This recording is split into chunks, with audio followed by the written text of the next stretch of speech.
Welcome back to the WODprep podcast. I'm your host, CJ DePalma, with the better host, the bestest host, Claire Bays. Good morning. Good morning. How are you? Hey, you're on the wrong side of the screen. I am on the wrong side of the screen. What's happening? There we go. Okay, everything is right in this world. Everything is right. Is my screen flipped? Not No, gonna lie, couldn't tell you. No, I think it is. We've only done these shows for like 7 months together, and I couldn't tell you. Yeah, there we go. Now I feel better. I was like, I'm looking at it. I'm like, this feels weird. Okay, now we're good. Here we go. We're ready. Okay. Everything is backwards. Okay. I was looking at myself. I'm like, man, my face is really dark, and I'm just used to seeing the angle light from the left. Well, and in your defense, the contrast is largely my fault. Yeah, you probably have like 30. It looks like you have like 37 ring lights on the other side of your screen. For what it's worth, there are 2 lights right here. Yep. And I have one. I've my camera light, and then I have one to my left, my right. That way. Yeah, That's and they're not ring lights. I don't know. They're just lights that Jimmy uses. Mm-hmm. They're his, and I use them. Oh, speaking of Jimmy, yeah, bro, I texted him or I messaged him. Dude, house arrest is fucking fire. Did he post something calling one of his moves that? Well, yeah, he debuted it. Okay, good. Oh, is that what he's?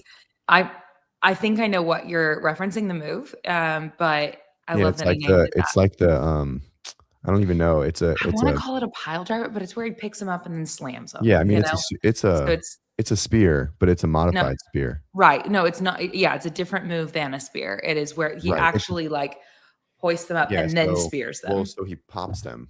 Yep.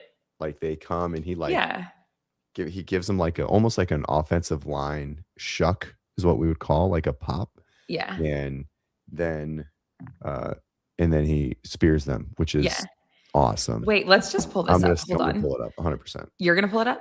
Okay, you can do it. Oh, wait. No. I love that because you have multiple screens, right? Yeah. I do have things ready and loaded to pull up, but you just do that one. And good morning, everyone. Good morning. Aaron, he's back. School's canceled today. Braden, where are you? I'm assuming he's in, I would guess somewhere like in the South? North Alabama or Tennessee or something like that. Yeah, they're prepping for a winter wonderland. Yeah. I don't know. I think it's like beyond that. It's like an ice storm because it's gonna like rain. Yeah, it's supposed to do freezing rain here. Right, Wisconsin. But I know I think one of my clients in Nashville said something like some crazy amount of inches of snow, unless I mixed that up, which I could have. Talked to a couple Canadians yesterday. Okay, here, this is my fiance, by the way, for anybody who's like, what is this? Cool. Ready? He's the one in the red, white, and blue. He's the one that's about to own this motherfucker. Here we go. Bam, y'all. Dude, are you kidding me? Dude, that is such a sick move. Yeah, it's good. So good. It's really good. Well, and whenever he was a wrestler in high school, he was like very well known for his double leg. And so for me, for some reason, that makes me feel like he's able to, like, that's still some version of it, some more intense version. There's so much speed from the catch. Oh, yeah. Well, and I mean, they did all sorts of so he went and did his tryout at the WWE Performance Center last week, and we don't have an update on that yet, but they did a number of different athletic tests, and his performance, like even on the vertical jump, was like crazy good, which for his height shouldn't necessarily make sense. But yeah, he's very explosive. I mean, he also like his performance in the powerlifting world years ago. I say that 3 years ago, I think was his last competition at a really high level there. So really it hasn't been that long, but anyway, like he can produce a lot of force for sure. Gus wants to know what his dimensions are. Is he like 5'6", 230? No, he's actually like 199 to 205 and he's 5'9". Yeah. He's a brick shit house for sure. Yeah, he's also like 5.5% body fat. So I don't, guys, it's absolutely insane. He's been lifting weights since he was 5 years old. There's probably an arguable, like this is probably a solid argument right here. Yeah. Oh yeah. I mean, especially if you were to like take the traps into consideration, then for sure. But yeah, his That's neck awesome. is huge. His head is huge. Yeah, he's a freak for sure. Anyway, thanks for pulling that up. Yeah. I didn't know that I know we've toyed with names and talked about things, and that's been a move that you liked it, by the way, just letting you know. I have a tendency to like things, and not that you don't necessarily watch. read the caption. Do what? Oh shit! I didn't think about this. Oh no! I think I can. I don't think I can. Shit! I might not be able to ski with a torn pec. One of my questions was about open specific stuff, and I was like, oh, I wonder if. Oh yeah, I'm screwed. How that's gonna.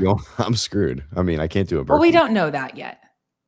I mean, if there's burpees, I can't do them at all. Your tear is that bad, you believe? No, I mean, I can crawl on the ground, but I can't plop. I mean, I can't do a burpee with speed. No way. Really? Yeah. It's just crazy because it seemed like John's situation was potentially worse. But if you're at that position now, then maybe it wasn't. Mine was for sure worse. John didn't hear like an arguable pop. Yeah. Bigger. No, I mean, mine went like pop, pop, pop. Anyways, we don't talk about that. Did you ever get bruising? Yeah. It's going away now, but it came in and it was probably like this big. Oh, you can. Okay. Yeah. I did not realize that yours was worse. Man, I am so sorry. That's really unfortunate. For a second, I thought you were like mixing up like oatmeal or something. I was like, is he about to pull a John on the show? No, I'm drinking tea. You wake up and like you do the swallow test and you're like, is it going to be like, is it coming on? Like, do I have like a little sickness coming on? Do I have a little? Oh, okay. Yeah. Yeah. Like your first swallow when you wake up and you're like, something's up. I don't know. Yeah. I had that 2 days ago. My throat just got really, really itchy, like really itchy for the entire day. And then I woke up yesterday and I was like, the itchiness is gone. And I was like, but now I have like a little bit of inflammation. And then it went away throughout the night or throughout the day. And then it came back a little last, I was slow moving yesterday. And then the afternoon was better. And then, another late work night, it was like, yeah, I kind of came back. Late coffee doesn't usually, if I can avoid late coffee, I'll do pretty well, but I couldn't last night. I needed to work. So I cargo peroxide. What helps? Yeah, you have a tendency to work late. That is not in the cards for me. Must be done during the, I mean, I say that it is possible, but it is not sustainable for me to work late at night. It's not where I get my best work done. I've already signed up for it, by the way. I was going to say, yeah. I will put a score on the board. Scores will be on the board. It just might be a single. We'll just know if there's pressing of any degree, what happened. Well, actually, I was funny. I did a dumbbell bench press yesterday and it felt pretty fine. Pressing that's not overhead. 20 pounds. I can press overhead. I have already done that. That actually feels pretty good. That's what I meant. Yeah. Are we giving, should I?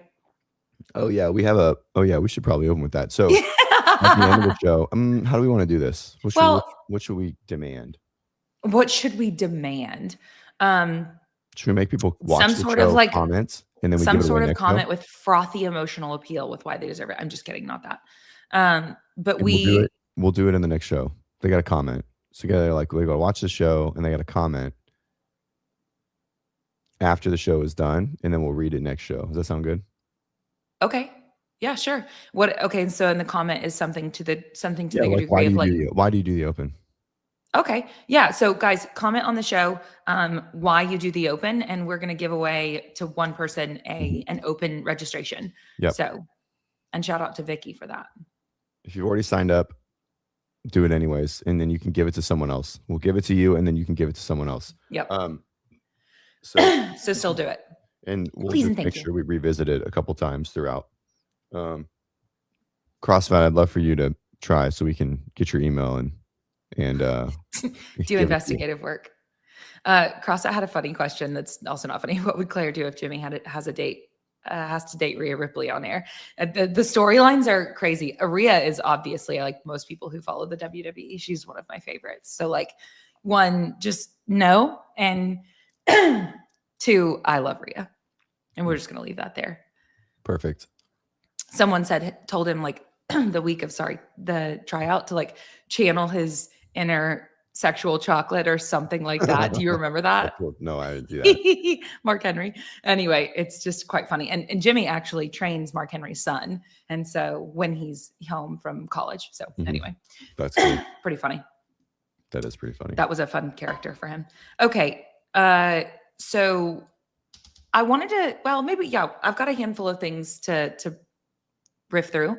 So first off, I want to start with just kind of like a personal touch on looking back at you've done the open 12 years, 14 years, 12. 13. So this will be year 12. I missed 1 year. I missed 2015. I broke my wrist like the week before the open started. Okay. So I just think it'd be fun for us to like pull reference to one or two of our favorite open memories, because you've participated in the open for 13. This will be the 13th year. And then I participated in the open since 2016.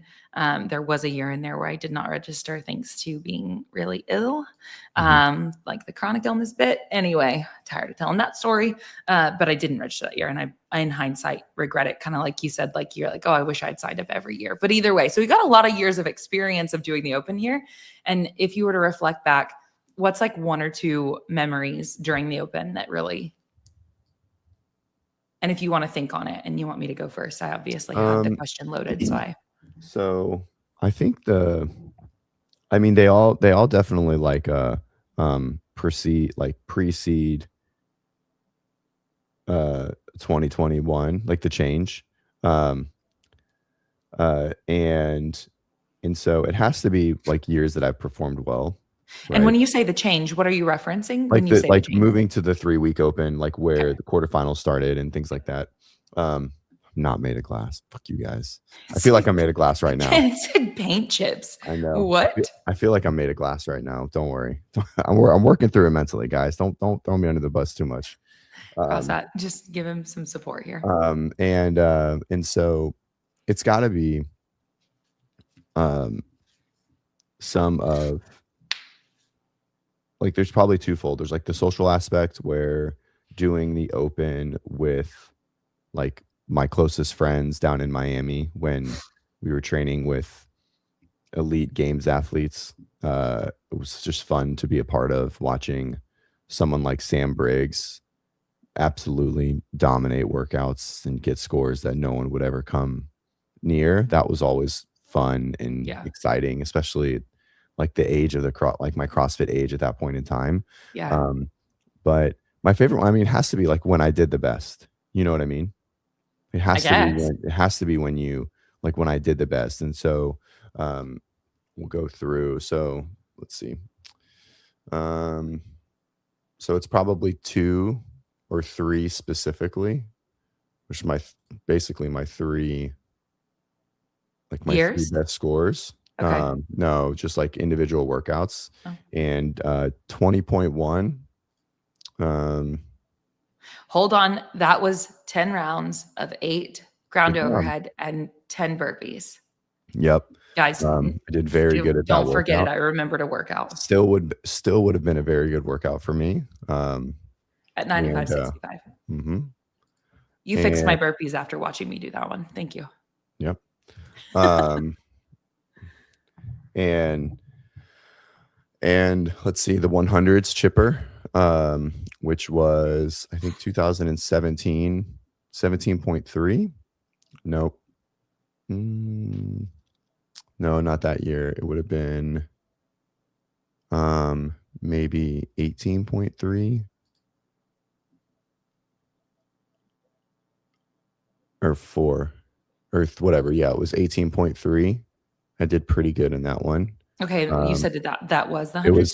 It was 100 double unders, 20 overhead squats, 100 double unders, 8 ring muscle ups, 100 double unders, 8 bar muscle ups, I think is what it was. Oh wow. And then I got pretty far. I got like, 1, and it was 2 rounds for time. Well, everyone's going to beat me this year, Slater. That's not a question. Don't put that energy out there. You might do better than you think. No, that's not even a question. It's not even if I can. I'm just not gonna. I mean, there's just 0. It was no, it was 8. It was like 15. Oh, maybe it was 15. Anyways, and then earlier that year was the 18.2, and I got that was the 10-to-1. 10-to-1 dumbbell front squats and bar facing burpees. Okay. And then you went right into a lift. And so I sacrificed my open score to redo that workout. Because you took your top 3. Oh, it was 12. There we go, 12. That's what I thought. Okay, thank you. I'm not looking at the workout. I'm just looking at my score. I guess I can just pull my score up. That's probably better. Anyways, so that year was my best year. This was my best year ever, but because I sacrificed my lift, like I went full dummy here, and I just couldn't even pick up the bar.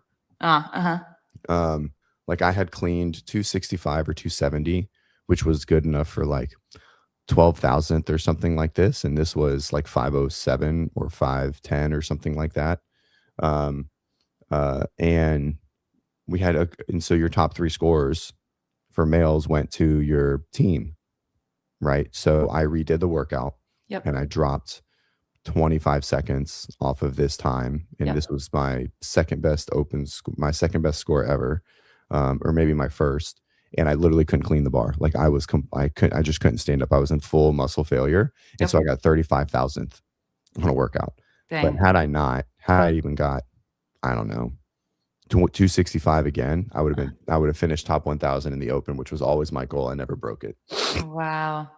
So you took one for the team there. Yeah. And that cost you that performance. It cost my total placing, but right. But it ended up being my best open ever. And so 2018 was definitely probably the pinnacle of it. And then 19, like work started to pick up, and like training started to take it started to be deprioritized. Yeah.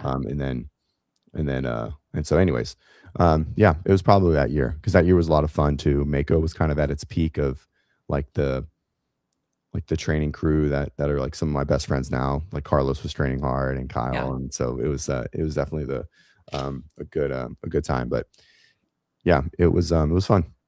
That's awesome. So what about you? Walk me through it.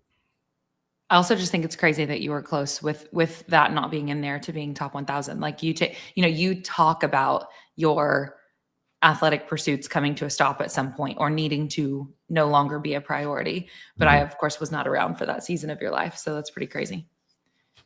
Yeah. Different season for sure. And I always look back, I'm like, man, I wish I could. And then I'm like, I don't even know if even if I was physically able to, I don't even know what it would look like. Like I still would probably only do class, or I probably would do our WODprep program, and I would do our 60-minute version. That's what I would do. For sure.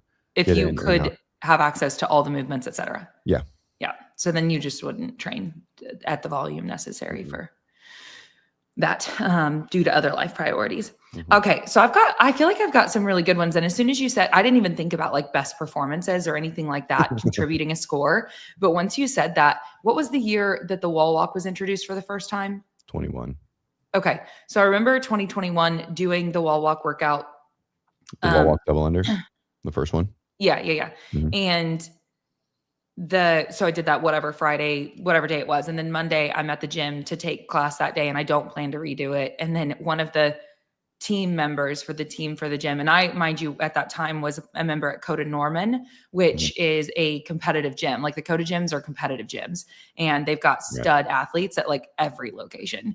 And so, which, by the way, that shout out to Kevin Schutz, because he owned Coda Norman when I joined, and then he eventually went and opened Coda Ironview, but they drafted him. Hobart drafted him. Did you see that? They're doing Chase versus Hobart, and they put together teams, and one of the, they had to do a male and female affiliate owner on their teams. And he drafted Kevin Schutz, and that was that was a solid pick. Like right now? Like this was like this week? Yeah. It's for this year. Cool. Nice. Yeah. Anyway, and so that year I am a member at a gym that is very competitive, and it was in 2020. I'd been a member there for a few years already. And when someone was finally like, hey, why don't you just believe that you actually maybe could do literally anything RX? And I was like, okay, because I had no athletic background. And so it was always, they're the athletes and I'm just over here. Like I want to be like them, but they're way over there. And anyway, so one of the team members came up to me and was like, hey, I'm literally warming up in class. And they're like, we need you to redo your score because we're going to have to use it. And I was like, what? And so anyway, it was really cool. We could I guess you could pull up the performance if you wanted to see. I know it was a 99th percentile for that one specifically, cool. Which is very for me, really good. And I don't know. And I had, of course, like we weren't doing wall walks. Nobody was doing wall walks. I just, for whatever reason, had good stamina there and could hang in there. So that was like a fun, cool one that I didn't even think of. But aside from that, one of the other ones that was really cool, I think it was wow, this is extreme. This is wild. This is bouncing around. Well, no, I mean, just compared, not to like throw you under the bus, but like your other scores are kind of mid, and this one's really good. Right. Yeah, that's the story I just told. That's crazy. I didn't say that it was like well-rounded fitness. That's wild. Just like are good at wall walks. And it this was just like very random. CrossFit's for sure. This is it. Like some people were just good at them, and I wasn't. Like I was terrible. I was terrible at wall walks. It was quite a shock to me. That's awesome. It was funny. That's a huge score. Yeah. So another favorite memory though was, I think it was 2022, I believe. I wound up traveling every week for the Open. So it was a 3-year or a 3-week Open, right? But I did them in 3 different states at 3 different throwdowns. So I did one at Invictus, I did one at Coda Ironview, and did one at in Salt Lake City at the gym has a CrossFit gym inside of it. It's where the Buttery Bros train. So it was a fun year because I traveled for every single one with my friend Rosie, and we just went and like did other gyms throwdowns. And so that was just a really fun year. Yeah, that's cool. Yeah. And then the other, I think, things were like when it was a 5-week Open and so on, when I was a member at Coda Norman, we would do throwdowns, of course. And each week they would pick like different groups of people. So like it would be, the moms and dads one week, and the service people one week. And it was a big college community. So the college athletes one week, and that was just really, really fun. So those are a few memory lane fun things. But also I think part of the reason for bringing that stuff up too is because we have a few weeks remaining till the Open begins.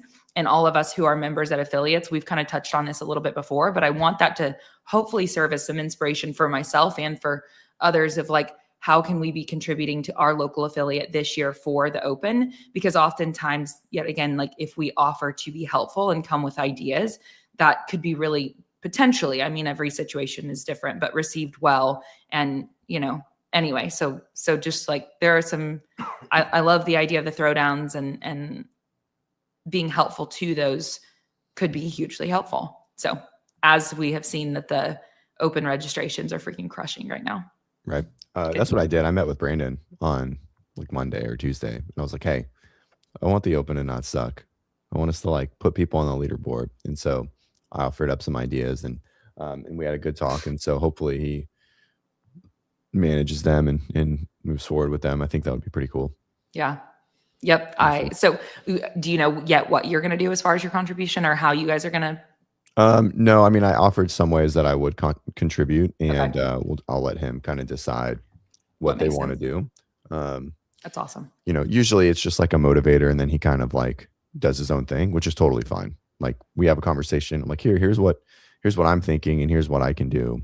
And then he's like, all right, well, let me think about it, talk to the team. And then he'll probably just do something on his own. Right. And I'll end up not being involved, which is totally fine. I just I want to move it, and my offer is there. And well, you could be more involved though, potentially, depending on your schedule.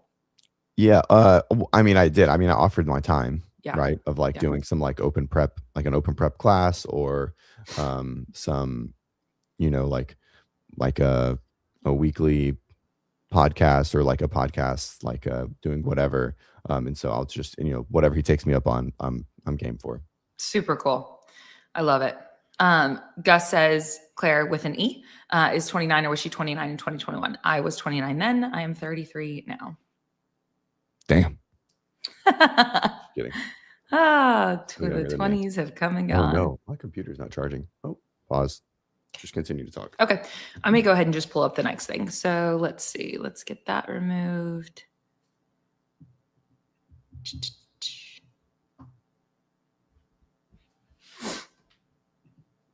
Stand by, guys. Me and the share screen situation is always a fun journey. Okay. That one, we're going to wait on that. Let's go here since we're talking about the Open.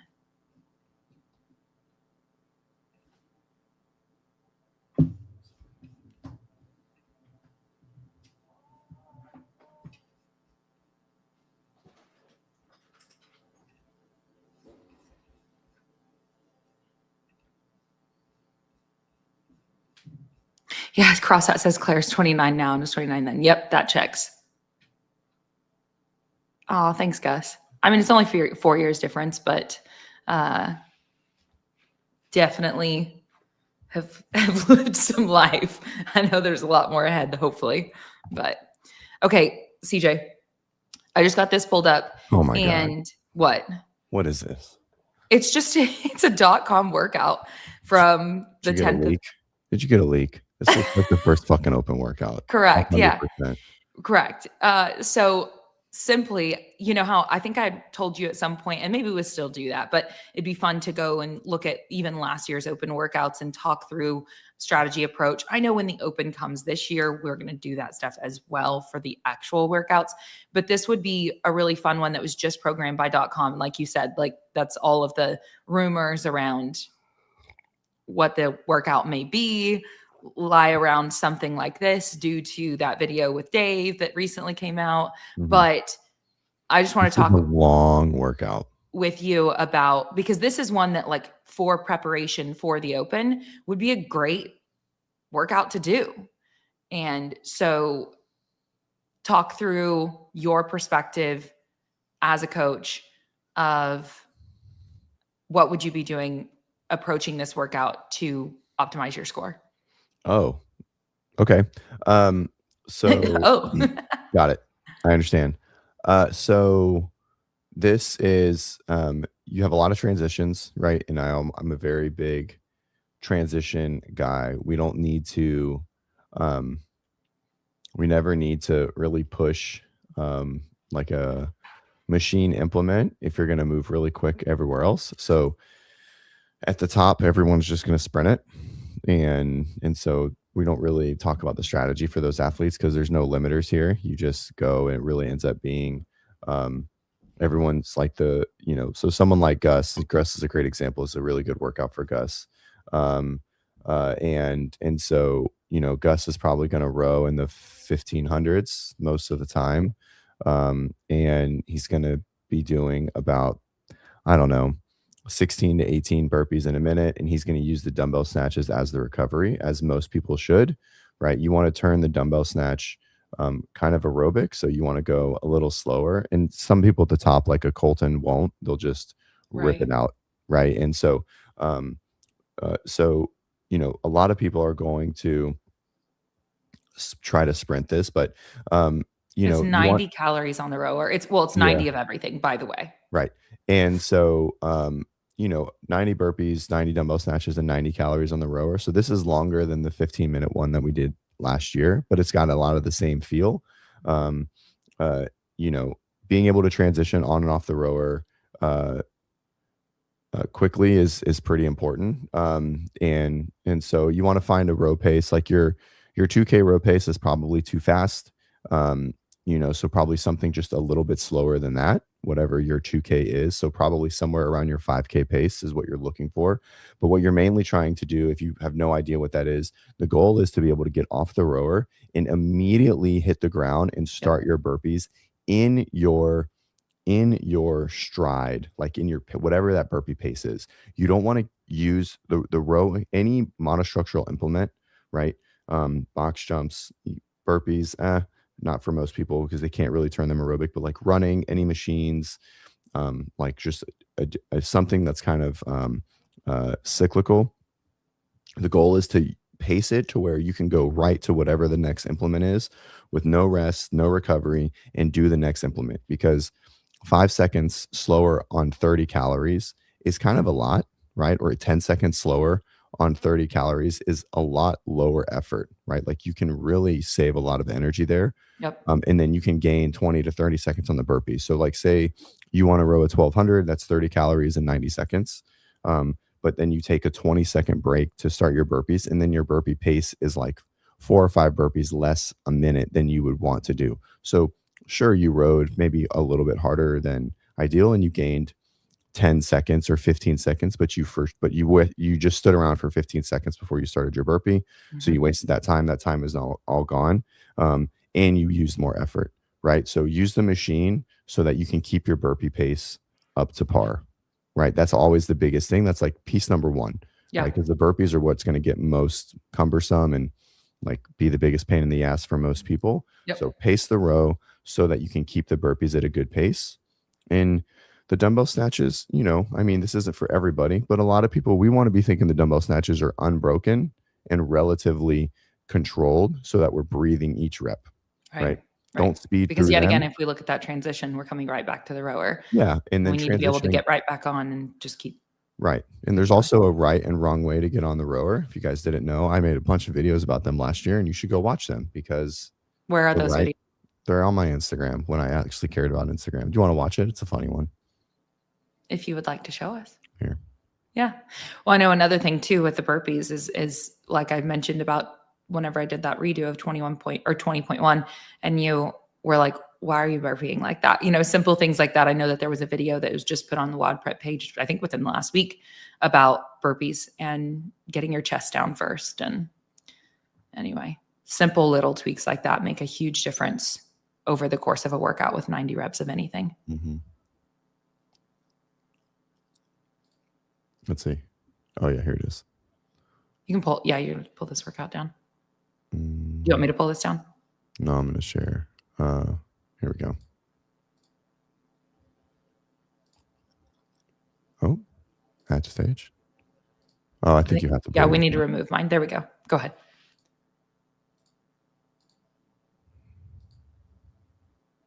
Literally the easiest thing to do in this entire sport. If you transitioned on the rower any slower, you'd be moving backwards. Don't fuck with the screen. Don't strap yourself in. But I can't row if I don't pull my straps tight. Shut up. Yes, you can. You're not rowing across the net.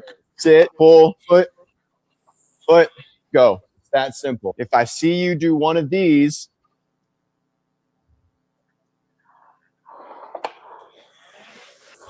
I'm going to break my clipboard over your back. Sit, handle, foot, pull, and we're going.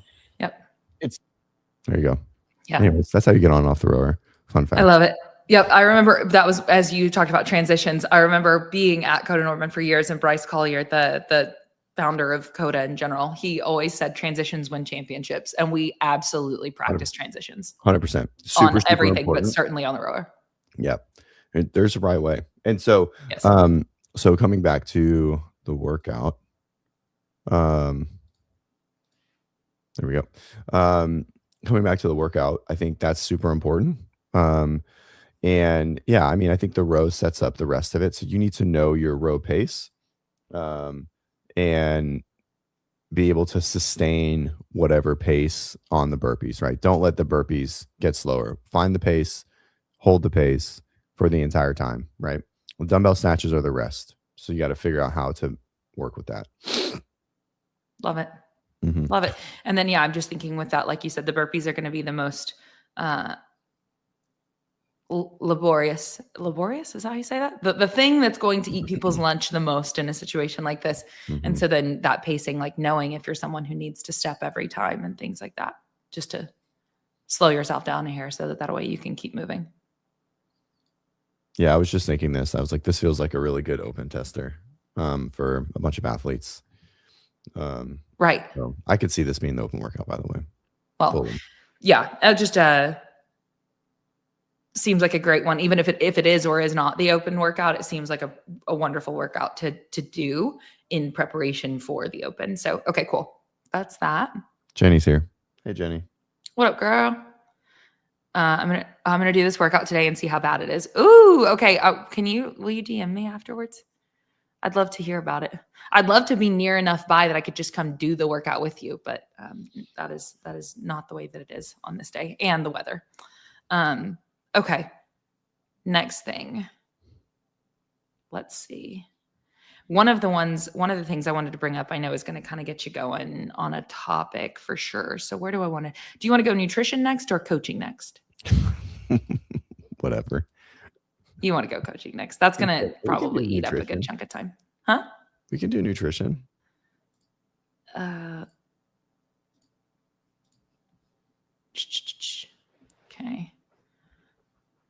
Mm-hmm.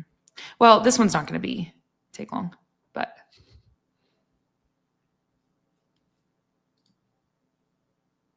You can do it. We're working on it. Okay, so this is on Shut Up and Scribble, which it seems like they've transitioned. I think that they mentioned doing so, and then this one clearly was like a different format. I don't know if they're keeping the format or what, but as opposed to previous formats of reviewing programming from work or from different competitions. So it's just kind of like hot topics. And did you watch the show? Yeah, I don't think they review programming. They just review people not like shitting on CrossFit, wasn't it? On this one, this episode, yeah, it definitely was just kind of hot topic stuff. Mm-hmm. Yeah, it's pretty good. But anyway, this little section right here where JR talks about his nutrition was just interesting. But someone that was going to try ketogenic diet or even like an Atkins diet, just essentially very, very low carb or no carb. I mean, I've been doing it for almost a month now, and I can still do my class workouts and do pretty good at them. I'm still feel like I'm in really good shape. I haven't had carbs since the New Year's. I haven't had any fruit at all or starch since then. And like, I don't even, I mean, I just don't think I'm now kind of in the camp of, yeah, you might not have the fifth gear and you might not really be able to push and you might not feel as strong, but are you doing it to be as healthy and look good? Or are you doing it to compete? And if you're not doing it to compete, you can do CrossFit with no carbs, essentially. Even Jeffrey Adler and his coach talks about him doing the zone diet, and the zone diet is 40, 30, 30. So that's not a vast majority. It's not this overconsumption of carbohydrates. So here's the deal. CrossFit says, I think. Okay. I just think it's interesting that he's kind of, he's testing it himself and sharing his perspective about it. And then I did send Tom a study that he was going to, I think maybe he was going to look at, hopefully, that Ashley posted yesterday. Oh, shoot, now I should just pull that up. But it was, I don't know. I want to get further feedback anyway. It was basically testing and just like seeing, do we really need to constantly jack up our glycogen or just stabilize our blood sugar? Anyway, we'll see. But I appreciated him sharing his perspective about like, as a result of not having the carb intakes higher, that he is probably just like, he doesn't have that fifth gear like you talked about, but that it's sustainable. And if he's looking at it from a longevity lens yet again, so it just depends on the lens you're looking at it through. 100%. I mean, you might not know. I think you probably do at this point. Ashley knows as well, but like I've always had like a really high fat, high protein diet, pretty low carb. And so it's, yeah, I mean, I don't know. I mean, I go through some of these things. I think JD, if he's watching, he sent me a study or a reference to something that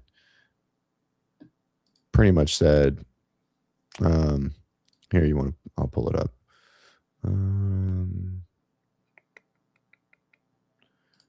It's a pretty good one. Oh, that doesn't work. Kind of flip through it real quick. Yeah, so, and we'll just kind of quickly through this. This PhD debunked the biggest myth about carbs. Here's the data showing that 100 years of nutrition was wrong. We're not going to dig too much into it, but most comprehensive analysis. I think this may be the same post, probably. Or not the same post, but the same. It's actually a different post, but same stuff, I think. All right. So they've recommended 5 to 12 carbs plus 60 to 120. So here's are like the objective guidelines. You need a large glucose pool so that you have a large glucose pool, muscle glycogen, and total body carbohydrate oxidation. Research shows has been looked at wrong. Athletes need 6 to 12 times less. And here's what's happening. So basically this high carb intake suppresses fat oxidation and accelerates the glycogen. So the more you eat, the faster you burn it. Right. And so you become less efficient, which in a general sense, it's like becoming adapted to consuming anything. Right. Sure. So like a drug. Right. So like the more you take opioids, the less they work, the more you need to take, right? And the more addicted you get. You know what I mean? Yeah. So, I mean, the same for alcohol, literally. Right. Yeah. Yeah. And so you become very chemically dependent on it. Right. Exactly. And so, in other words, loading up on carbs actually makes you burn through glycogen faster, not slower. And then what it does is it kind of comes back to referencing that all the glycogen was needed for brain balance and brain energy instead of actual like muscular endurance necessity, which was pretty interesting. So your brain needs fuel from glucose, ketones, and lactate.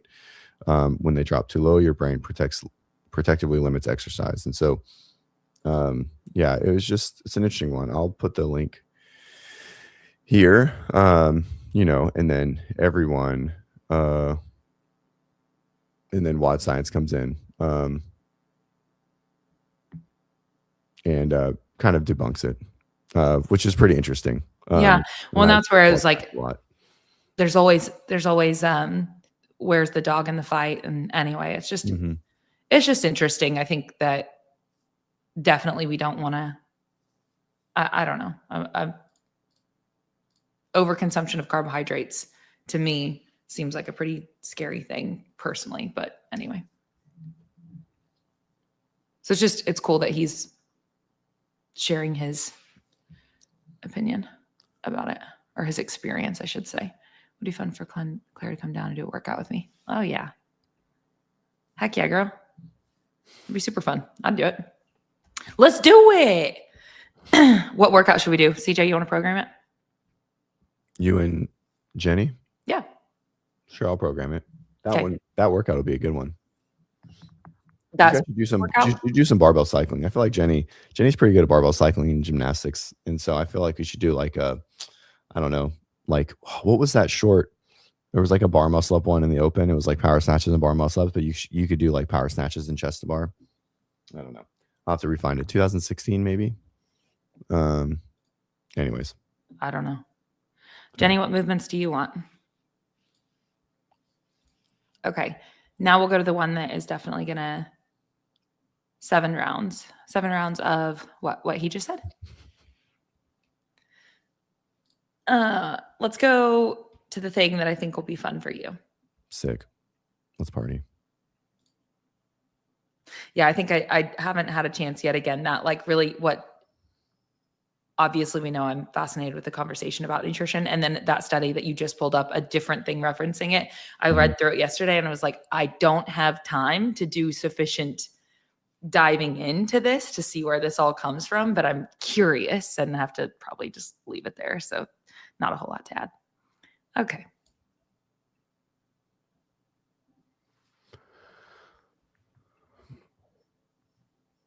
Maybe we'll slow it down here.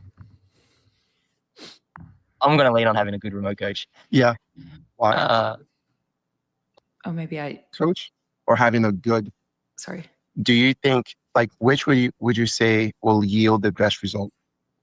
Having an okay in-person coach or having a good remote coach? That's a great question. No, it's not. Okay. I'll let him finish. I'll let him answer. Oh, you want to hear his answer? Yeah. I wanted to pose that question to you. I'm going to lean on having a good remote coach. Yeah. Why? Are we talking about program design as well? Yeah. I'm definitely going to lean on like a good remote coach over an okay in-person coach. That wasn't the question. Yeah, Say that again. That wasn't the question. If all things are equal, the coach in person is 1,000 times better. If it's the same person, if you can have L remote or L in person, the answer is in person. He changed the question. No. I don't think he did. My understanding of the question was an okay coach in person. So a different coach that is just okay. That's not what he said, though. He said a good coach in person versus a good remote coach. That was exactly what he said. And then he changed his answer. Okay, let's rewind it. Yeah. They will yield the best result. But that's actually a good point that you bring up. Like, so I have a question for Jaden. So I would say there's like 4 tiers, right? And I want to hear like your ranking of it. Do you think like which would you say will yield the best result? Having an okay in-person coach? Oh, he changed it. Yes. Having an okay in-person coach or having a good remote coach. That's what he meant to ask. I mean, I think it's closer than if you're training with someone in person every session. Like, so I write for Gucci, and when Gucci is in person, I don't write programming for her. I just come in and I have a general idea, and then we go after it, and then I make changes on the fly based on what I'm seeing. And that is something that you can't do as a remote coach, and that shit is completely, and like it's just 100% next level. Now that's not super feasible. That's very, very like unfeasible for the most part, right? Except places like TTT, like even it, like in like where in Mayhem, like really in person stuff. And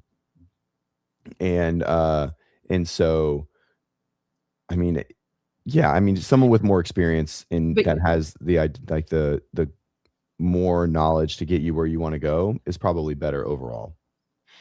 yeah, and you just compared yourself remotely to yourself in person, which is not the question. Which Yeah, I mean, like obviously, yes, if it's the same coach and they're a good or great coach, having them in person, like you said, is going to be even better.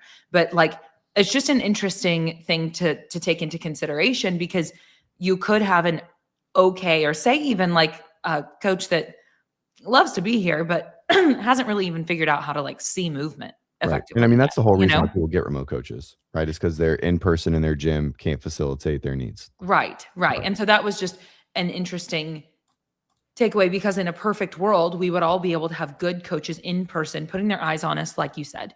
And yet, for many, that is not necessarily accessible in their area or whatever. And so, mind you, of course, I'm a huge advocate for being an active member of your local affiliate and, Right.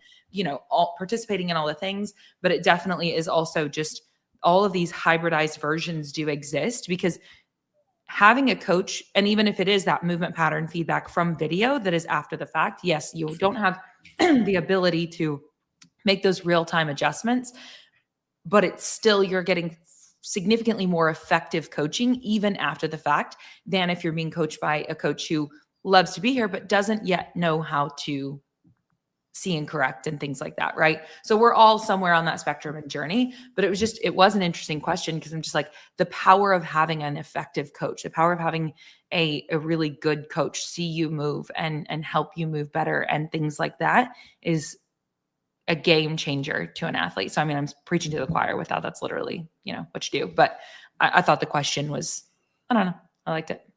I don't think it depends on the athlete. I mean, I think some athletes, I think every athlete will do better if their coach is hanging out with them all the time. Like I think that's like, I don't think that's athlete dependent. But I think I think it like more relies on the coach. Like if anyone could train in person with your one-on-one coach every session, it would be a better situation than remote. And I don't think that has anything to do with the athlete.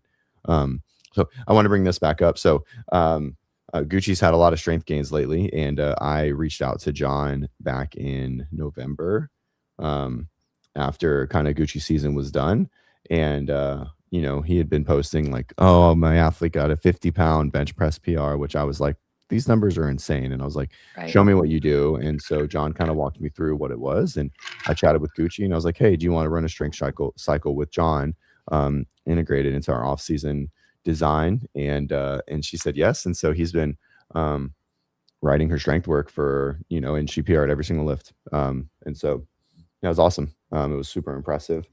John has a very, very, very unique way of writing a strength design. And so it was fun. It was a lot of fun to work through, and good timing. She's hitting PRs on all of her lifts, like lifetime on every lift. Yeah, it was cool. It was super, super beneficial. And I learned a lot from JY for sure. Right. I'm sure. That's what, very unique way. I guess it wouldn't be fair to ask without him being present, but I like, what would you be given the green light to share that is unique about it? So maybe that's something to ask with him. Everything, everything is fatigue biased, and speed biased. Like he's very, let me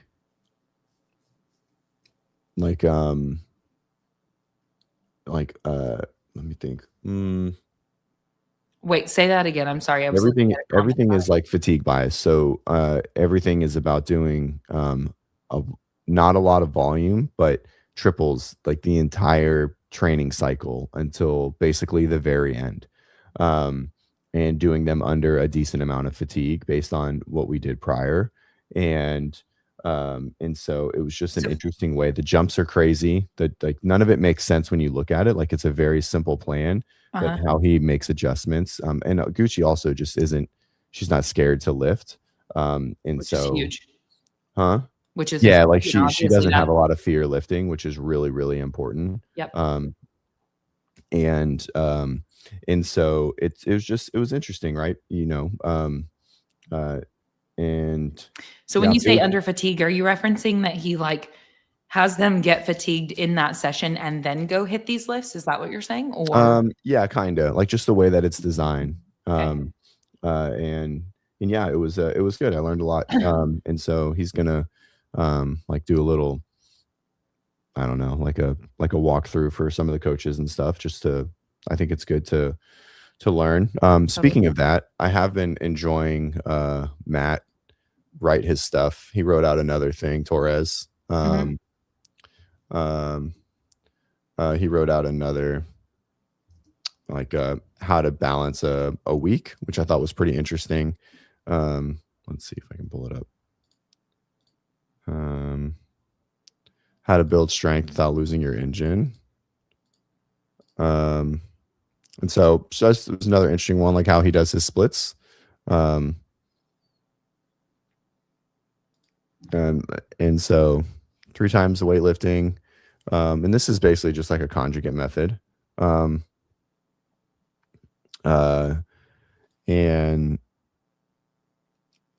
pretty much, I mean, almost to a T, right? 2 times squatting, 2 times upper body pressing. Interesting, he doesn't have an upper body pull strength engine, 2 threshold versus 1 muscular endurance. And then I think Paul asked a question here, which was a good one. The difference between those two is like mixed threshold is like no limiters. So like that workout that we saw there, but he does that in his like 2 minutes on, 2 minutes off interval style piece. And then muscular endurance is like where there is a limiter, if anyone was wondering. And then per sport specific, mixed modal CP battery, which is like barbell cycling, and then brutal Friday, which is like the kind of the common mashup that people do. That's like 4 or 5 shorter workouts with a short rest, and you kind of blitz through them like the program does it. And Linchpin used to do it. And so anyways, yeah, I enjoy when people post what they do. I like learning about systems. I'm not a systems guy. My brain just doesn't operate like that. But I love learning other people's systems and the kind of their frameworks. And the one question I posed this to Tristan a little bit, because he has a good system and that he's kind of walked me through. And when you say system, can you get specific? What do you mean by you're not a systems guy and they are? Well, I mean, he probably uses exactly what he wrote on every athlete, and then he fits their needs within that construct. Okay. And you are more. I can't do that. I don't have like I don't have an overarching, and this is for sure a flaw in mind. It's one of my biggest flaws as a coach.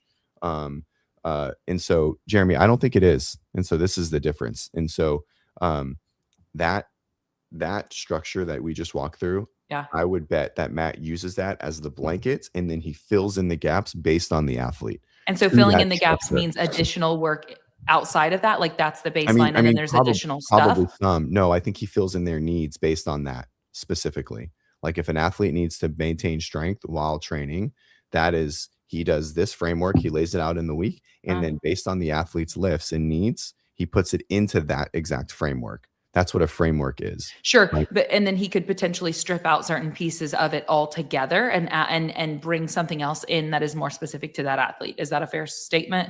Yeah. I mean, there's always nuance in there, right? And so, but for me, when I write someone's week, like if he's writing a template cycle, like when you say this is what you use, basically he would have that as like open-ended. Here's what each day is going to have. And then based on that, he fills in a pre-created template, right, for the athlete. Okay. And that's not a bad thing. That's how you create scalability, like CrossFit just said. When I write it, I look at the athlete's needs just kind of based on the time of the year. And sure, a lot of my like athletes based on the time of the year, if they're similar, like a lot of their stuff generally has the same flow, but I don't have an overarching structure for my weeks. Like every athlete's week could look completely different. And my brain just like, I don't know, I've really struggled to always create systems in my program design, which is why I don't do a lot of teaching. So you believe that creating that structure and using that and then tweaking it as needed per athlete would be more beneficial to your athletes if you were to implement that structure? Well, I don't know. I don't have an answer. I don't think so. And I mean, maybe, right. But I think, and so for me, the reason, like I've struggled, like the more systems you create, the more theoretic, in my opinion, the more theoretically templated every athlete's program design ends up being, right? It's like, well, here's my template. Here's my, like my skeleton. And so I have the same skeleton for all 30 athletes. And then I just fill in based on their needs to the same, skeleton. Right. Yeah. And so I don't do that. I create the skeleton completely unique to every athlete every time. So, yeah. Anyways, why are you smiling? I'm just thinking because of the routine is the enemy portion of our methodology. Oh yeah, for sure. I mean, and that's like, I think that's where it's come from. And I'm just also not my You brain. think that's where it's come from for you? Like you're like routine is the enemy, so I don't want to build a skeleton? I think it's had an influence overall. But my you've seen it. Like my brain is just like not that organized. Like it ends up getting there. And I don't know how you get all the things done that you get done. I don't. Right. And I don't so understand it gets there. So I had one intern ever. Okay. His name's Dakota and he's one of my good friends still. Okay. He's really like, get me out of here. Oh my God. So he came, so I was already doing the online thing. Right. And so oh gosh. I basically like, he'd come to the house at 7 a.m. every day and we would just like hang out together and he would do all the things. And when we were done, he was like, dude, that was the craziest 12 weeks I've ever experienced in my life. And I was like, I'm sorry. And I was like, this is just like how the brain works. I don't know if it's ADHD. Now we're just talking about myself, which I fucking hate. I don't know if it's ADHD. Like I think I've always compared it to like a spider web and my brain is very much like a spider web. And I have a lot of different things that pull everything in other directions, which I assume most people do. And it's never that because he just was doing a lot of the programming for my athletes at the time, like all my injured athletes. So it was kind of nice. I could just sit back for a little bit and let him do his thing. Okay. So maybe it is ADHD. Yeah. Who knows? Whatever. Yeah, it's fine. And so anyways, yeah. So coming back to the program thing, I like looking at systems because it can kind of help me like rein in. But I mean, to be fair, I used to write a template and then I would modify it for a bunch of athletes, but I felt like it was disingenuous to one-on-one coaching. And so I moved away from it. And I probably could have moved away from it less and just started to write like, hey, here's the skeleton. Like we're going to snatch on Monday. We're going to overhead squat because everyone's getting ready for the open. Everyone's getting ready for quarterfinals. Everyone's getting ready for the season and so on and so on. And so I probably could have like maybe done myself a little bit more of a favor and just instead of just walking it back fully and just like walked it back to here, I'm going to write my skeleton of just like, here's like Monday's snatch, lift, gymnastics, interval. Here's the time frame. Right. And then based on the athlete, I could have made adjustments there and I just didn't. And so, it definitely hurts me at times. Where it hurts me the most, I think is when I have to start overlapping, like when people's training starts getting really, really similar, because then I still am like trying to rewrite a workout or like, hey, I know they need to do something like this. And like, well, I've like, this is like where our actual WODprep template is. And I don't want to use that. I want to do something different. Right. Cause I don't want to be blah, blah, blah. And I probably could totally use that and it would be fine and maybe even better. Yeah. Right. So, well, that's sure. Yeah. I'm happy that I asked for that clarification just simply because like, you were not saying, I think it would be better for the athlete. You were saying like, this would probably be better for like someone said, it would make you more scalable. However, I don't know, your choice to, I coach a lot of people, guys. It's pretty scaled. But it sounds like it could be more scaled if you chose that Could be. route. Yeah, sure. Right. And then you're choosing not to do that. One, because it sounds like you actually enjoy the version that you are doing. And also because I think you do prioritize the success of your athletes and the experience of your athletes probably a bit higher than necessarily what that's going to demand from you. I don't know what that means, but I probably agree with you. That instead of opting for a skeleton or whatever, you'd rather keep it like so individualized that it does require more time and energy from you because it makes you feel like you're being more effective for that individual athlete in the situation. Yeah, for sure. Not like saying that someone else's skeleton, obviously they have like massive success. So it's not a dig at that, but that's why the choice exists for you today to not go that route or a large contributor to it. Vicky. So Vicky, I think a lot of people know this, but anyways, I coach Vicky, and like Vicky's program looks like I couldn't run that with Vicky. I also see a lot of people that have like, I don't know, like and this isn't just like a ode to you, Vicky. This is everyone. They just have like something going on, right? Like, you know, as a PT that's in this space. Life. Life. Yeah, but like they're injured a lot, and so like you have to make a lot of changes. And I don't know if it's just like the person, you know, we do a lot of masters, and I think they just kind of like gravitate towards me as a PT. And so, but yeah, I really enjoy programming for people that don't have any injuries at all. It's really fun. But most people do, and they have a limitation, or they have like a stark movement limitation, or they can't do it, or they're a skilled athlete or whatever. And so you can't do those things. Like that framework is really cool for high quarterfinal, semifinal, and games athletes, right? But that's not who we coach. You know, like I could run that framework for Gucci, and it probably would be pretty beneficial, right? And so, but even with her, right? Like, you know, she wants to do like some social training like once a week, right? And so that totally, to be fair, that totally fucks up the entire week if I were trying to do a template design or like a framework like that and fit it into there. It's like, here's this whole day that isn't into that template. And so, yeah, anyways, yeah, CrossFit. CJ's love of the things he loves and chosen path for a career in general demeanor screams ADHD. I don't know if I've ever been told that, but I mean, it makes sense. Yeah, I think this is a huge factor as well, right? Now, it doesn't mean you can't learn. So Jeremy says this is huge. Torres programs for the best of the best. When you coach for regular population, that framework don't work. I certainly think that framework there mixed with his the strategy lesson that he sort of spit out a few weeks ago, or maybe in I don't remember. Yeah, and then kind of compared to this one, like if you compare, I wonder how the fittest move so fast. I can bet you're not doing this. Here's something which a lot of people do. shocking. They're doing repeat efforts at submaximal speeds and long rest. That's how they get faster times than you. How else do you think they can move fast in their intervals if they're not completely recovering between those intervals? And this part's about to blow your mind. Your rest has to be longer than your work time. Your work time needs to be between 1.5 and 2.5 minutes. The movements need to be open style at open weights with no bottlenecks. This is also very important. This is what he defines. If we're going back to the other page, this is what he defines as this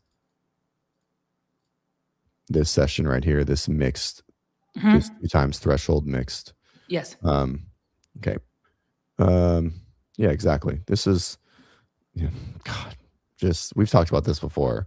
And CrossFit knows who Charlie Francis is, which is very interesting. But anyways, it's basically like, and it's not quite Charlie Francis. Charlie Francis actually doesn't do suboptimal, but it's long rest, full out efforts, never in the what they call the dead zone, which is like the 80 to 90% trying to build speed. So going back to that, it's really important in to like, you have to move fast, right? And that's just like the term that I've always said. Yeah, it's pretty straightforward. Like you have to move fast. Like like people have this thing of like the math method where like, hey, you're just going to run at 150 heart rate for hours and hours and hours. And all of a sudden you're just going to continue to get faster. And I just really struggle with, if you're never moving at the speed you want to move at, that all of a sudden on game day, you're just going to move at that speed. And so when Matt talks about that threshold stuff, I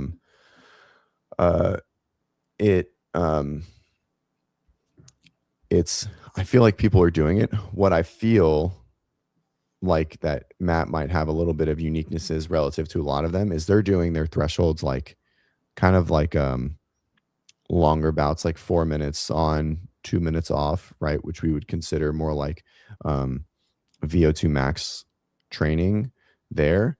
And so again, I think there's just this like, it's cool to train for 90 seconds in 2 minutes. I think it's good. You know, I read that and I like started to implement some of that for some intensity work for some of my people.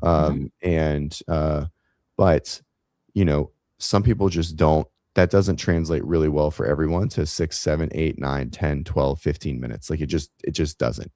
Right. This is a good way to teach people how to move at the speed they want to move at 8 to 10 minutes. And he says it's submaximal. It's not slow. Right. It's still like 90 to 90. It's basically, and so the way that he says it is it's not sprinting. Well, their submaximal speed is sprinting for most people. Right. And I think that's like where the difference is. No, it's not like a 400 meter dash sprint, right? It's like doing your 800 meter pace because you're trying to get ready for a 5 mile run, right? And so it's it's good. I mean, and he kind of fits it in there. And so I think it's a little easier to program some of that stuff and have those strict rules when all of our athletes are the same level. And then I think it gets really hard when, you know, like when you have athletes that have like massive holes in their training, like you can't do a ton of CrossFit. You know what I mean? Like you just can't do a lot of mixed modal stuff because you have to do a lot of strict pull-ups and a lot of squats and a lot of like kipping drills, right? And it just consumes a lot of time. And then also, like if you broke down that first thing that he had there, it was like 14 things that you have to do every week. That's a lot of things when someone can only train 90 minutes a day. Yeah. Well, and also when you're thinking about those shorter work periods with the higher, what is that? It's 4. That's what Matt says. That's Matt only coaches 4 people. So. That shorter work period to the longer rest period of just like that level of intensity, right? Which is like something that's a huge component, obviously, to what we do. And then also like the individual's tolerance for volume of intensity, right? And there's a lot of individuality, like you talked about, with not only just like injury or whatever, but also,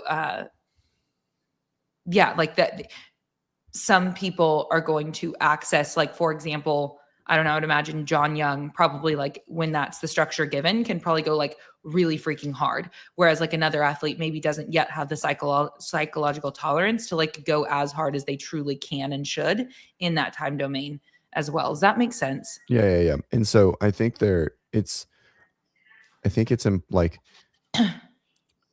when you get to a certain level, like you need to do this interval stuff because your ability to like hit an 8-minute workout is unrecoverable. Okay. And so, like if they were to do AMRAPs, like Dallin and James and Fee, which is Matt's athletes, and Emma, and if they were to do 8 to 10 minute AMRAPs regularly, they would get fried. Right.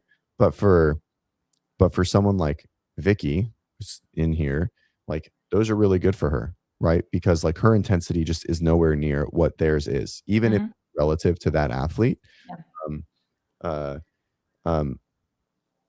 And so, and I've learned this even more so from like someone like Kevin. So we do a lot of like programming with Kevin. Kevin's been a very high level athlete for a very long time. Kevin shoots. And when we go into open prep, Kevin struggles to do open repeat workouts. He's like, dude, I don't want to do it. Like he never taps into that. But then when testing comes and competition comes, he's fine and he can do it. right? Because he knows how to get there. But because their ability is so high, they can't tolerate that 8 to 10 minute blast, right? But lower level athletes need that because they have no idea what it's like to even pace um like an 8 to 10 or a 15-minute workout, right? This is a crazy. Oh, did you do the French throwdown qualifier from last year? I had Gucci do this workout last like 2 weeks ago. That's funny that you did it. You just know that's what it is. She Well, also it's literally an 8-minute workout of hang cleans and chest to bars. So it's Like, gotta that's be. exactly what it is. Unless they Well, just those did have a gotta totally be. different workout. Yeah. That just happened to be, which is very possible, right? That's not an uncommon pairing. Oh, She 10 also rounds. said 10 this, rounds by the is way. so fast. So fast, Lito. Oh. Holy fuck. That's such a good score. Dude, Lito's you're so fit. And she So said that one up above. She said that she got her I know, sister to that's sign awesome. up for the open and had her to go follow Love WODprep for tips and stuff. Thank you, Lito. Let's go. Yeah, it's awesome. Hell And yes. congratulations on getting your sister into the open. That's right.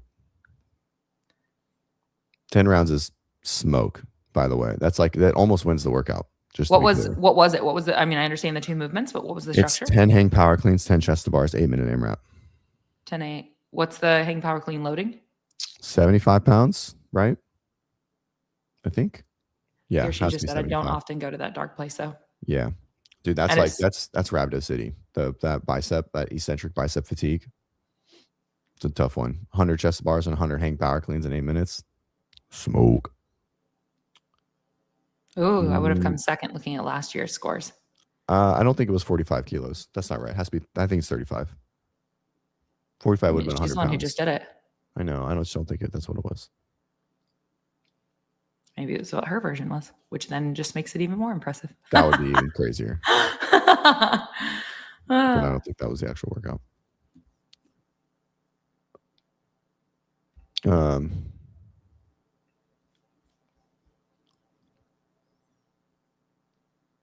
I don't believe you. Anyways, we can go. Or I think that was Dubai's. That might have been Dubai qualifier. Anyways. All right. Excited for Lito this year. And then also we've got the 3 weeks of the open. And then what do we have? 2 weeks in between that and quarterfinals? Is that right? Yes, 2 weeks. Okay, cool. Definitely excited to be in Miami for That's going to be so cool. the open. Yeah, it's going to be sick. I'll never, like, this is like a humble brag, but the day that I heard, or the day that Dylan announced March for Wodapalooza, I said, I was like, Wodapalooza will crumble if they don't include the open in it. And so I didn't think of like a combination of actually working with CrossFit. And I was like week 3 or whatever week it's on has to be included, and it has to be the gauntlet. And I was like, it has to be. There's no way that people are going to be leaving the venue throughout the weekend to go randomly drop into a gym to do the open. Sure. Right? I don't think in any way that would force it to crumble. It's kind of a massive success, but but yes, And that's so, I mean, I think it would be people would be very upset, right? Like some people would question, like, you know, do I really want to go down? I have the open, I'm doing this, or like my gym is doing this. Yeah. I just feel like there would be a lot of like interference there. And I don't know about that. I don't know. You don't think during the biggest fitness event on the planet, hosting an event that had nothing to do with the biggest fitness event on the planet? There are affiliates that interfere? they could go drop in at and do the workout, so they could still get their score. I guess. For the vast majority of people, are you talking about like it's more considerations for the higher level athletes that plan to continue on, or just like the general everyday CrossFitter? I don't know, the 250,000 or 300,000 people that are going to do it. Okay, well, I think that they're fine if they go to an epic fitness event and just have to go to a random, like to a drop in to get their score. I think they're fine. I don't know. But then they leave the event. You know what I mean? It's not that. Yeah, but easy they're to not going to find. like stay inside of it 24/7. They're not captive. They'll Right, venture but out and play. So when do they go? I mean, they only go on Friday, right? So then no one shows up on Friday. They No, leave? how long does it take them to go do the workout? Have you tried driving around Miami ever? It's the worst. It's like I'm not 4 hours. I'm not saying that that's convenient, but I also don't think it's like the end of the world. Either way, it's not the case because it's been worked in. Right. So we're Anyway. good. But I think even if it was that way, I don't think it's as big of a hurdle as you think it is. I feel like it would have been, but we can disagree. That's okay. I was so excited. I can't even begin to explain how excited I was that they were going to do the announcement there. Everyone's going to do the workout. I assume whatever the gauntlet is going to be, that it's going to be included in the gauntlet. Yeah. Would be my guess, right? In some capacity, whether it's like the first piece of it or whatever it is. It's gonna be so cool. It is super excited. Dude, kudos to CrossFit for like, I don't know. Coming together with Wodapalooza. Yeah, I mean, yeah, that's the nice way to put it. Like dropping their defense and playing well with others. Finally, I think it's huge, necessary in the direction that we need to go for sure. Yeah. Speaking of Wodapalooza and the gauntlet, I remember the first time that I went and did the gauntlet, I was working for WIT on their stand. Have I told you that story? Yes. And about going in, like, I was underfueled, had been on the stand all day, and some of the guys came over and were like, "Hey, do you want to come do the gauntlet with us?" And I was like, looked at the owner and was like, "Should I go do that?" And he was like, "Absolutely." So nice. I went off and did it was really fun. It was super fun. Oh, it was 45 pounds. You were right, Lito. Or 45 kilos. I didn't think it was that heavy. 10 rounds is even crazier. It was a very unbalanced workout from like guys to girls. 155 pounds for guys and 99 pounds for women. I guess that's pretty close. The girls got a lot of, anyways, very fast. Hiller posted this like at the Move Max. He shared Move Max's Move Max's thing of like, I'm out. I thought it was Hiller's. I messaged him and I was like, bro, what the fuck? You're leaving CrossFit? What is this? But it was a repost of Move Max. I got so nervous. I was like, oh my God. I don't know if this was worse than like a sale. I could see up at the top corner that it was something else, because I definitely read it and was like, what even is this? Like it confused me immediately. By the way, guys, I brought this up at perfect timing for this to be completely unrelated. So sorry, what you're seeing on the screen is not what we're referencing. We'll go there here in a second. But yeah, I saw that post and also like read it. And just even the way that it, like the sentence structure or the way that it, I mean, what did it even say? Like well, I don't even remember. Either way, I mean, I guess we could just pull it up. But yes, it was very quickly like, this doesn't make sense. And then I just looked to the top corner for like, who's even saying this? This is not him. And there was enough to indicate that it wasn't him. Oh, that's cool. I wonder what he's gonna say. The post on the screen, the post on the screen is Don Fall joining Chase at the South Central Affiliate Gathering next weekend. Yep. And yeah, cool. Yep. Yeah, I think that's going to be a cool value add to the affiliate owners who are going to be able to make it, and coaches to come to. And so that's something, if that post has the details to RSVP for it. And so if you are in the area and you plan to come down for TFX or you are considering it, that's something that's happening. That's pretty cool. You could go to the affiliate gathering with Chase Ingram and Don Fall. Where was, Kevin says, doesn't Dylan MC the games? I'm sure he has a good relationship with HQ. Yes, he does. And that would then lead me to believe, yes, Dylan is a good dude. And he's been around for a long time. Is he doing beach brawl this year? Or he's not doing beach brawl this year, right? Or no, I don't believe so. Yeah, because it's like same weekend or right around. It's the following weekend. Too close. Yep. Which I'll conveniently already be in Pensacola around quarterfinals, which is fun. Yeah, we're gonna have some athletes here. Ben booked his ticket last night. Awesome. I messaged him and he's so funny. Because like business wise, he's so calculated, but like social wise, I was like, hey, so quarterfinals this weekend. Claire is gonna be in town for beach brawl. And so I'm thinking, I have like 5 athletes coming. I'm going to invite maybe some more local athletes and try and get a few more one-on-ones to come down for quarterfinals, blah, blah, blah. And he's like, what weekend is it? And I was like, 26th through 30th. And he's like, my birthday. And he's like, I want to catch a Mako shark on my birthday. And I was like, all right, cool. And like 5 minutes later, he sent me the plane tickets. Yeah. He's like, I'm coming. And I was like, sick. That's awesome. So, yeah, we'll be doing quarterfinals down here in Pensacola. So yeah, we definitely got to talk logistics for that, but I'm excited. Yep. And yeah, Corey, I know you're not far from me. I think you're like 2 hours. If you wanted to swing on through, and do the weekend with us. We'll have some decent athletes around. Good spot. And yeah, you should swing through 30 million CrossFitters. It would have been cool. It would have been sweet, but I'm confused why CrossFit says Don Cool anyways. Like why does CrossFit say that? Now I'm just curious. Just like a nothing burger, as John would say. Like Don giving any, I think a lot of people feel like Don being out in public and giving any value is pretty lackluster. Just curious why CrossFit specifically says that. I guess it could be exactly what you just said, but Corey Yeah, says Pensacola Pensacola, Corey. yeah. Yep. Let's see. I think we rocked through the stuff that I had. Mm-hmm. Sick. 4-ish hours. Where are you? Okay. I guess I thought you were in like Slidell or New Orleans area. You must be in Baton Rouge.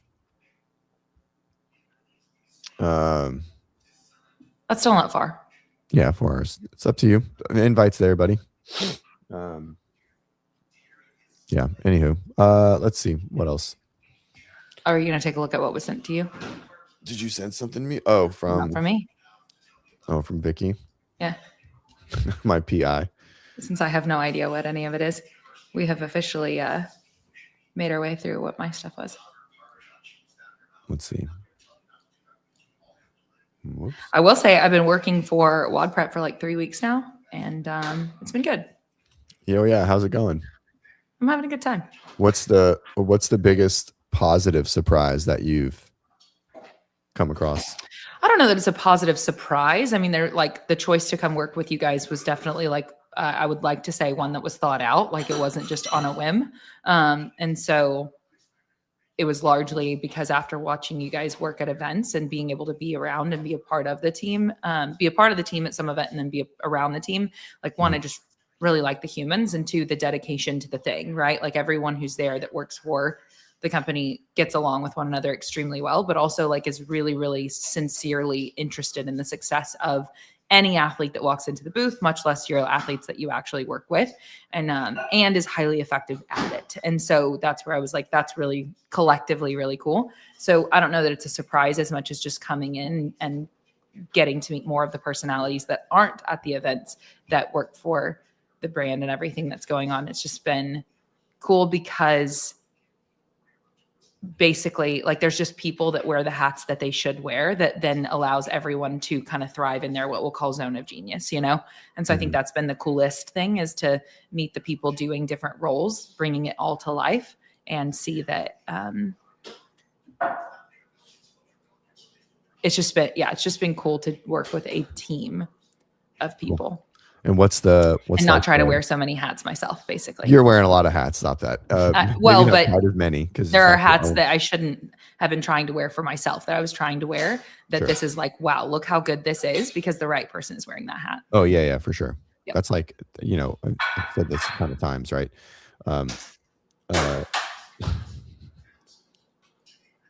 Absolutely not. We have a black person on the team. It's fine. I'm sorry. The role's already filled. Oh my gosh. Oh, Jeremy. I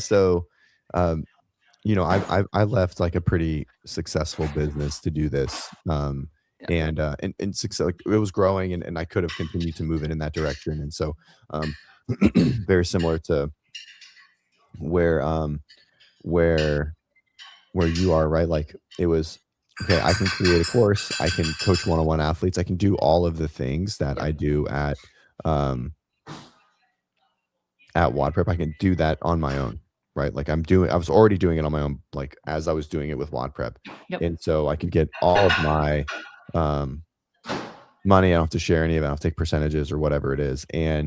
But my reason I came into it was like, I have a Brent, I have a show, I have a Savannah, I have a Ben, and I have, and Ben has never really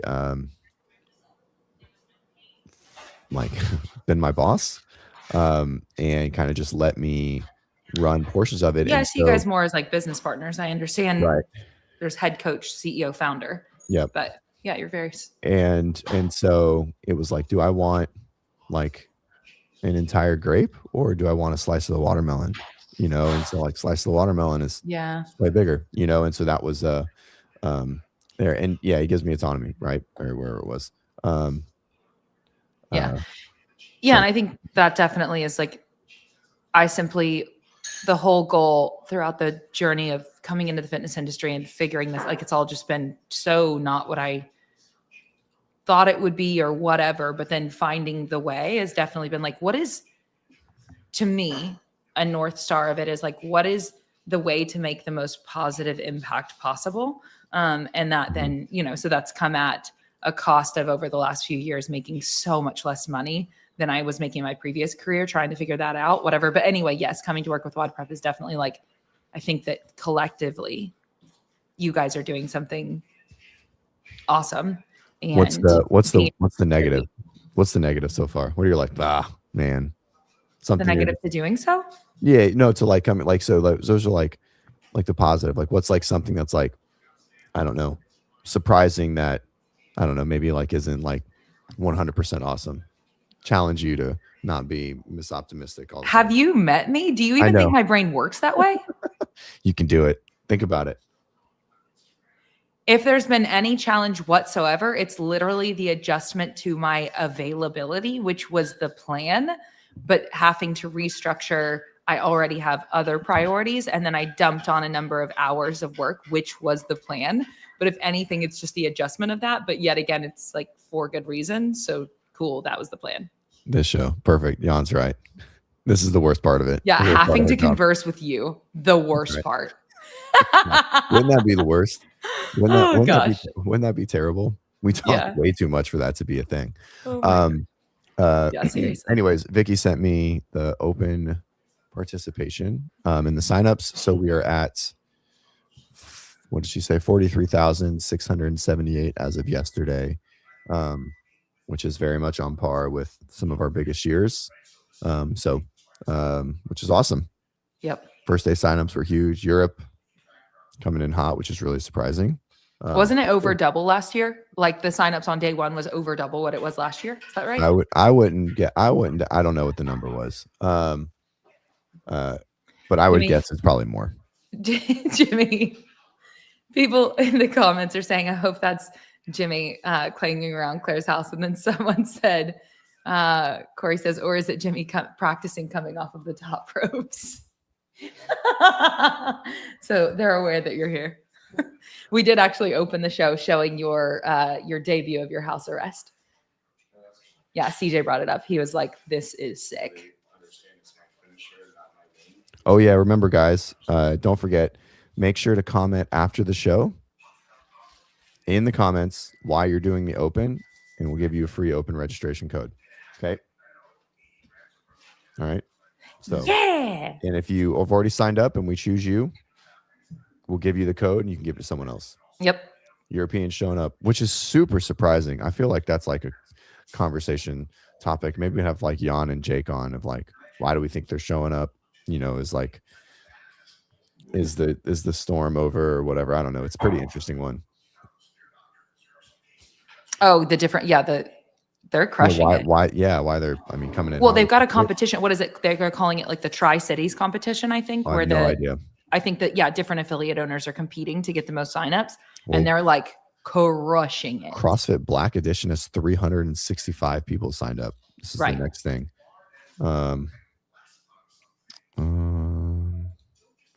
Here, and this will be our last thing because I gotta run. I gotta get back to school. Same.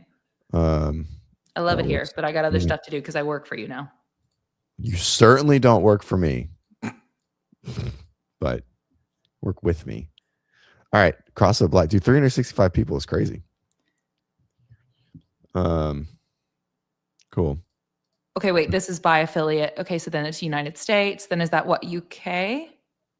This is the Black Edition is Europe, and then Diablo is North America. 179 is Europe. Bison, North America. Moria, Europe. Kenosha, God. Moira. Moira. Anyways, Glasgow, Europe, South Tri America. Nations, not Tri Cities. Awesome. Thanks, Jan. Jan, you guys are crushing it. Tri Nations. Yeah, it's sick. Europeans don't care about CrossFit drama. Good. That's not even a little fucking true. They certainly cared last year. I like that version and I'd like to stick to it. Less of that and more. I say that as we did the show that John wanted to do on Monday, which was great, by the way, but definitely it's like, oh, here we go. And it was really fun. I feel like saying that John has more positive influence in the space than I do is pretty wild, but it's fine. It had to do with, did you look at the criteria? No. It had to do, reach was a huge total factor. reach. Yeah, that's what I figured. Yes. And so that's where a lot of these, and that's where like I definitely did hear from someone that was quite upset about it. And I was like, I think you have to go, maybe you don't have to. If it upsets you, you don't have to go look at it at all. But it has to do with the reach in these situations, not just positivity. Right. And so it made it a very abstract or subjective criteria, which was very challenging to get through, but we got through it and we had fun. All right. Well, Corey made the bracket. And by the way, I asked, and then I apologized because I knew who it was, but like it took me, I don't know. Anyway, I'm sorry that I even on there was like, okay, wait, let me make sure I know who that is. Dumb. All right, guys. Well, thank you. That was a great show. Thanks for hanging out. Remember, comment for a free open registration code in the comments once the show is done. We'll read them on the show next week and we'll choose it live. Okay. And then we'll do it again. So we'll just keep doing it. By the way, we're just going to keep doing it every show until the open. Vicky, thanks for starting it off. A different question. This code. Yeah, different question. This code is from Vicky. So Vicky gave this code in. So thank you so much, Vic. And she's paying it forward, as they say. So Vicky's a legend. Thank you so much. Vicky is a legend. And yeah, thank you guys for being here. And we will see you next week. Monday. Have a great weekend.